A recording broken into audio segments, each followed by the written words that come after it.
2024 has been an interesting year in films. We've had some cinematic achievements happen, some really surprising developments in terms of certain films surprising us, some of us excited about certain films and disappointing us, and we have a lot of different narratives that I feel like is going to push forward, moving forward in the coming years for cinema. That's going to really help expand people's taste in movies. But there's also been a lot of stinkers and a lot of companies putting out a lot of bad films. Here are 10 films that I did not enjoy watching in 2024. These are my top 10 worst films I saw in 2024. Let's start with number 10. Mexican lawyers offered an unusual job to help a notorious cartel boss retire and transition into living as a woman, fulfilling a long-led desire. Amelia Perez is one of the worst put together films I've ever endured because of the buzz it's got and the Oscar and the Golden Globe buzz it got. I thought it was going to be one of those movies that I had to check out because it's getting so much praise, and I don't understand why. The movie is poorly edited, poorly paced, and this is a musical, and the musical numbers, except maybe one, are not good. They're like talking instead of actually singing, not done really well. The actual lyrics to the songs are not catchy, memorable, and they don't add to the actual plot of the story 90% of the time. So as a musical on a basis alone, without even talking about the stories or performances or anything else, the movie fails on that aspect. And in terms of performances, Zoe Saldana and Carla Sofia Gaston are the only saving graces here. They're the only parts that makes this even a tiny bit watchable, but they're not enough to save this disaster. With Selena Gomez, who I'm a fan of, love her in Only Murders in the Building, just being completely miscast here, because obviously Spanish is not her native language anymore, and she didn't have enough time to sharpen it up in this movie. She sticks out like a sore thumb amongst this already offensive and boring and annoying film. This movie is offensive to Mexican culture and how it treats it, and it's offensive to trans people as well. There's literally a line, once this mafia boss transitions and is fully a woman, has lived a woman for a long time, and they run into their kids that they had in their other life, and the kid hugs her and goes, "You smell like my dad." What did he say? Yeah, this is a complete disaster. If this gets nominated for any Oscars, I'm going to be so disappointed. A colony on the edge of the galaxy fights for survival against a tyrannical ruling force, relying on the efforts of a small group of rebels. So Zack Snyder is one of my favorite directors. He's made some of my favorite movies of all time, like Watchmen, 300, Man of Steel, Zack Snyder's Justice League. But this movie is a derivative, boring space opera that is only slightly better than the first one, but not much better. Everything people complain about Zack Snyder's filmmaking style, the color grading, the slow-mo, the way he does his stories and makes his characters, he does it in 10 times fold here. Even as a fan, I've noticed those things throughout his movies, and I kind of ignore it because a lot of it's still awesome, but in this one I just could not. There's literally someone grabbing grain and they're just doing a slow-mo of it. It's unnecessary. It felt like he did these decisions to spit in his haters' face, and I think in the midst of spitting on his haters, he also spit on his fans like me. And the worst part is that all the characters are one note. They haven't developed from the first part of the film, which wasn't really that good anyway, and they make it hard to get invested in the story, which is very straightforward, cliche, and has nothing special or different about it.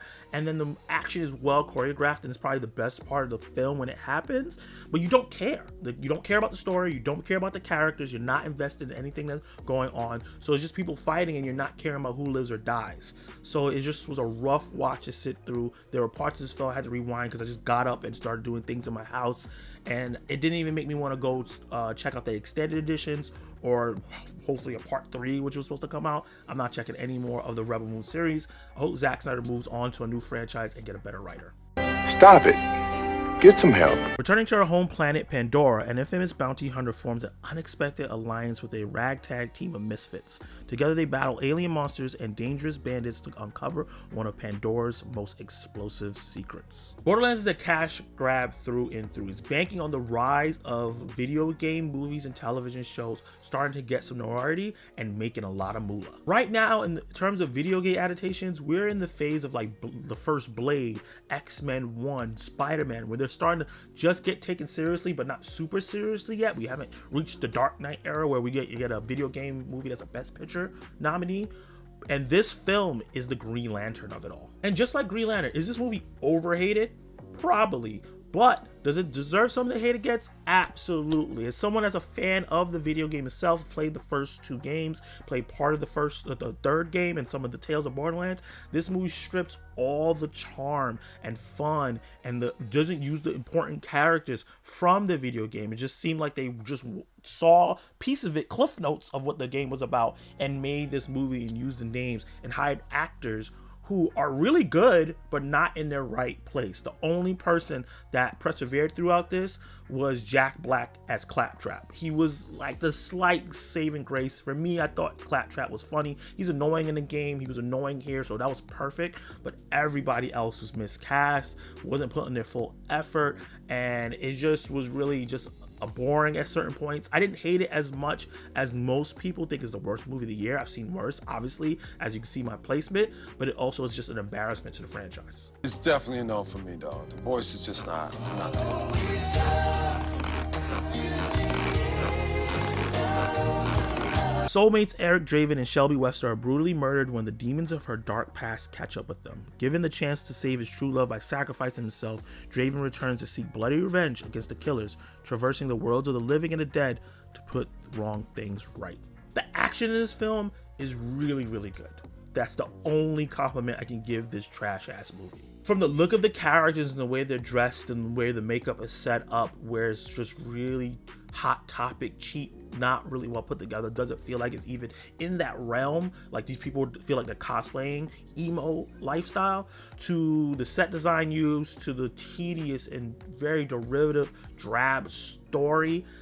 Everything just does not work in this film. Unfortunately, is also some of the worst acting that I've seen from some talented actors, especially from Bill Skarsgård, who looks like he was trying really hard to follow along what they wanted him to do, but just could not execute it in the level that he needed to. Before the movie came out, they announced like this is not a remake of the classic Crow movie, one of my favorite movies of all time. This is a new adaptation of the comic book, which I was like, fine. Just like David Lynch made Dune, and then Denis made Dune recently, and their similarities is very different because they're adapting the same source material but different visions. So this is a completely different vision from that old Crow movie. But the problem with this movie is it feels like it's 10 years too late. This feels like a movie that should came out in 2014. The story would have felt a lot more fresh. The dialogue would have been as bad to listen to. But at this point, we're post John Wick, post Mission Impossible Fallout, post all these great action movies that have elevated themselves just a bit to be taken seriously. This is a joke. The dialogue is so bad, the characters make stupid decisions, and it's just not a good use of the source material or anybody's time. It's trash. Enthralled by her own imagination, 11-year-old Lacey spends the long summer at home with her mother and 3 strangers. So A24 is one of my favorite production companies, probably my favorite production companies. They've made some of my favorite movies of all time, and they usually make some of my favorite movies of the year. So I'm excited to check out Janet Planet because I heard some buzz about it. But unfortunately, this movie is the meme that A24 haters make. No structure, all vibes, and very shallow, and doesn't really have any deep meaning and I feel like people might pull deep meaning out of it. There are themes in this film that are interesting, but the execution is poor. A story about a mother who's trying to live out her young life even though she's not that young anymore, and having a daughter and bringing all these people around her and how it affects her is an interesting story. It's not something that we get often. They usually don't try to portray mothers in film in a negative light, but in kind of a gray area light, because she wasn't like a terrible mom, but she wasn't the best in the terms of how she handled things. And I think in another movie that wasn't so quiet, so slow paced, and so boring, that I think that could have been executed really well and been one of the best movies of the year. But unfortunately, there are scenes in this movie where people are just laying on the floor, and it's just you're just watching them lay on the floor. Nothing's happening in the background. There's no dialogue. There's no introspection. There's nothing. It's just a lot of nothing with sprinkles of interesting conversations here and there sometimes to wake you up out of your daze. But other than that, It's complete boredom. Kumi and his daughter live in Mizubuki Village, close to Tokyo. One day, the village inhabitants become aware of a plan to build a glamping site near Takumi House, offering city residents a comfortable escape to nature. This is one of those movies that's gonna work for you or not. There's no in between. There's no 3 out of 5, 3.5, 5 stars for this film. It's either gonna be a masterpiece of filmmaking or it's gonna feel like a waste of time. Unfortunately, I'm leaning on the side of waste of time. Has gorgeous cinematography, a beautiful score, and a topic that I don't know much about that I was interested in. Some of my favorite films are either looking into the life of someone that I don't know about or learning about a topic I didn't know about, but in a very interesting way. But all of it is tied together with molasses, slow moving, quiet to a point. Like I said, Janet Planet was quiet, and this is quiet. There's nothing wrong with quiet. Some of my favorite films this year are silent films. But when there's nothing happening and I feel like it doesn't add to the story, it's just vibes, it feels boring. This movie also commits a bunch of cinema sins that bother me. Having the credits in the beginning of the film, the first 4 minutes, I think almost, of this film is just the credits and shots of the forest. Having just shots of forests for long periods of time, especially for transition scenes, I hate that in films. Either when they transition showing the city for no reason or transition showing the forest, that annoys me. That happens in the film. And just nothing really happening throughout. There's a 40-minute stretch of this film where I was locked completely in. It's when they're having a town hall meeting talking about like what is this new camping site gonna do to the community, and I thought that was really interesting and one of the most interesting scenes I've seen this year. But the time before that and the hour and something after that are utterly boring, with an ending that comes completely out of nowhere that the director says, well, if you watch this movie twice you can get it. Hell no, I'm not watching this movie again to get that. I'm not struggling through this mud to get a little crumb. Ain't nobody got time for that. Classmate introduces teenage Owen to a mysterious late-night TV show. A vision of a supernatural world beneath their own. In pale glow of the television, Owen's view of reality begins to crack. This was my most disappointing film of 2024 until I saw Evil Does Not Exist, because it has a beautiful score, banging score, honestly, beautiful cinematography and interesting ideas, but I could not connect to any of it at all. Amongst this original story, the characters are super dour with no wiggle room for levity or really finding out who they really are. The performances are stunted and they are playing, I think, middle schoolers into high schoolers. They sound like 8-year-olds talking. It's really, really weird. I heard people explain that there are no people that speak like this. If you speak like this, like they speak in this movie, stay away from me, please, because I do not want to suffer through that. The performances from the two main actors are two actors I like from other projects, but God, it was just not good to listen to any of this. And I felt like the story felt like complete nonsense, the way everything was structured. It went in a way where I was intrigued. I was never bored, because I've always wondered what the hell is going on. What's the mystery? What's the pink flamingo thing? What's this TV show? What's happening to this kid? But none of it is tied together in a way that feels grounded enough for me to understand. They say this movie is a metaphor for the trans experience, but I didn't feel that metaphor at all. I didn't even get an inkling of it. So when I heard that, I was like, what? I didn't see that at all. I care about this movie enough to go watch videos to find the symbolism of it. It was just a torture to sit through. Another film that got a lot of buzz and I was like, oh, it's A24, and I think it's probably going to get some award consideration, which it has in some smaller circuits, but it's not it. This is not it. To this day. A law-breaking comedian who is grappling with her gender identity forms a new anti-comedy troupe with a friend and finds herself battling a fascist Caped Crusader. I was rooting really, really hard for this film because this movie beat a lawsuit with Warner Brothers in order for them to use these DC characters because they're making a satirical film. And when you're doing satirical things, you have the right to use properties that are owned by other people, which I thought was really interesting because now it opens up the door for other creators to maybe make satirical content of characters that I know and love and make something interesting out of it, because these characters are gatekeeped on it and we may not see Batman, Spider-Man, or any of these characters for ages if Warner Brothers or Marvel or whatever doesn't just want to use it. You know, like we got Winnie the Pooh, Blood and Honey because that public domain, and Mickey Mouse Mousetrap, even though that movie is completely horrible, but the fact that people are trying it opens up the door for some interesting ideas that maybe we'll never see these other companies make. But I hope that because of this victory, someone else can use these ideas and create a better movie, because this one is not it. It's absolutely boring. It's not funny because it's supposed to be a satirical comedy. It's not funny. That's the worst thing you can be as a comedy. I barely laugh throughout the film.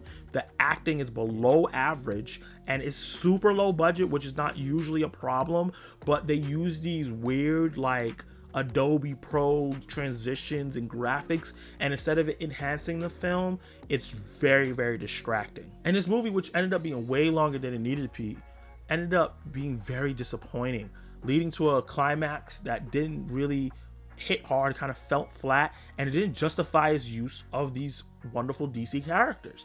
It was all that fight to do this, and I was like, what was the point of this? You didn't really tie anything from those characters into this to make everything make sense and make it worth it. It just seemed like you wanted the characters so people would watch this boring ass movie. A young man gets recruited into a secret society of magical black people who dedicate their lives to making white people's lives easier.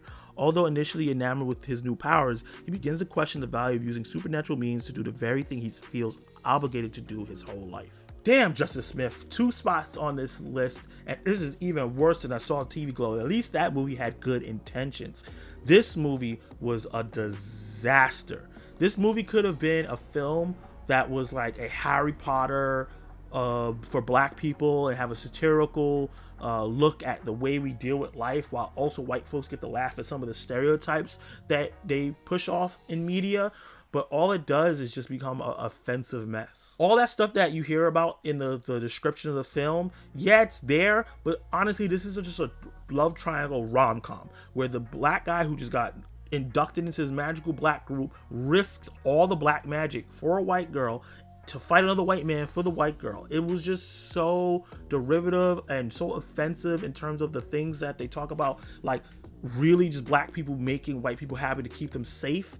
I was hoping with that description they were going to turn it on its head, but it never does. They try to have this big speech at the end that just came off to forced and didn't feel genuine, and the movie's just not written well. There are certain moments of levity in it that I liked, and I actually like the chemistry of the rom-com. I wish the movie was just a rom-com where he was just a insecure guy trying to get this girl, but when you add the race factor to it and everything they did there and some of the conversations that they had, it was just a disaster on all levels for everyone involved. The writers, the directors, the actors, no one from this movie I felt came out looking great. This movie really shouldn't have been made. Get out of here, man. Criminal defense attorney takes on a case of a seductive artist accused of murdering his girlfriend. But when burning desire takes a hold, things get hot and dangerous. This is Tyler Perry at his worst. A character, Mia Cooper, played by Kelly Rowland, who positioned as a strong, independent black woman that can do it on her own, but is shitted on the whole movie. I was so confused. Everyone was crapping on her. She did not seem independent. She didn't seem strong at all. She was just being treated like a piece of shit most of the movie. The movie's filled with murder, crime, thievery, adultery, all the bad things that they attach to these black movies, hoodlum activities and all that. And it was just not exciting because the movie takes itself so seriously, even though how ridiculous the movie does everything. There is a scene in this movie where Mia is with the guy who's accused of crime, and she has not proved yet that he didn't do this crime, and she is married and everything, and there's a part where I kind of understand the decision she makes, but she's in there with him and kind of deciding if she's going to sleep with them. They leave his apartment to go on a bike ride, so I'm thinking they're going to go somewhere, right? They come back to the apartment after the bike ride that they barely showed and then have sex on paint. That's how ridiculous and stupid and annoying this movie is. The worst script of 2024, some of the worst acting from actors that are really good. Trevante Rhodes is a great actor, was not great in this. Kelly Rowland did the best that she could. The supporting cast was terrible, and the movie ended up jumping the shark so hard in the third act, turning into this psycho thriller that it didn't tease at all throughout the movie, and it just became absolutely laughable. Other than Madam Web from this year, which obviously didn't make my list, it was an honorable mention. This movie was probably the funniest movie to laugh at completely, but it just felt like an utter waste of my time. You can't keep getting away with it. Please, Tyler Perry, do better for us. You have $1 billion in all this space. Make better movies, get better wigs, get better writers. I know you write all your stuff, but get other people, please. I'm begging you. We don't deserve for 17 movies and 3 shows a year that you do to be like this. So yeah, those are my 10 worst movies of 2024 I've seen. Obviously, there's films that people hate like Night Swim and Tarot and Madderweb and Craven and a few other films that I don't have on here. I didn't see Stranger Chapter 1.